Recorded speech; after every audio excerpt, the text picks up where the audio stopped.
family, Raul Sr. and Mary Jimenez, started the Thanksgiving dinner 41 years ago. They wanted to give back to the city of San Antonio, and in doing so, they felt that they could reach as many people as they could, the people that helped support them throughout all the years that they were in business. So they focused on the senior citizens, those less fortunate, and the people that didn't have a place to have a Thanksgiving meal on the most gracious day of the year.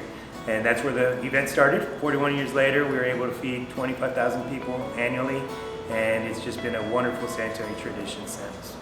It's actually a city event. I mean, everyone comes together, everyone sits at the same dinner table.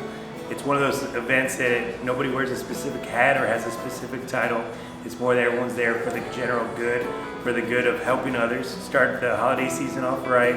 But there's a lot of people that are less fortunate than we are, and it's just being aware of other people might have the opportunity, or they might not be able to go somewhere or be with family. And what we do is we open up to everybody and say, hey, we are your family, we're all one. We're San Antonio, and we do what we can for each other.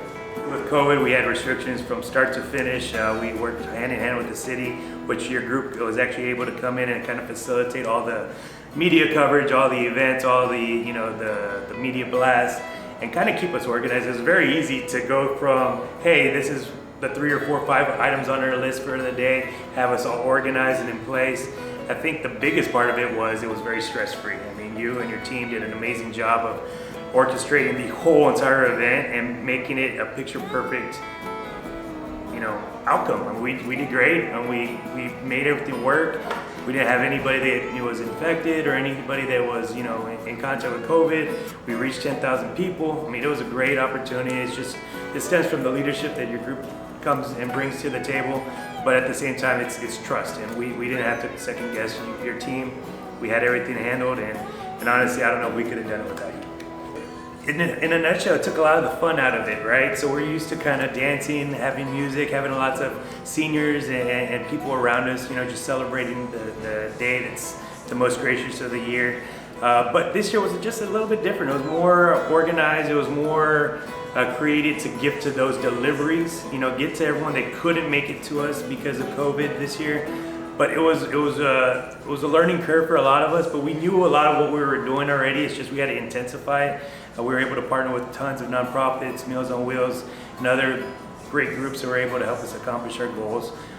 Ultimately, we reached our mission by giving to those, and at the end of the day, we were able to say that we gave other people that wouldn't be able to have a hot meal on Thanksgiving a hot meal. Of course, so the mission will still stay the same. I mean, we've been honored and blessed to be a part of this in this driver's seat for so long, and the city's just embraced us ever since the beginning.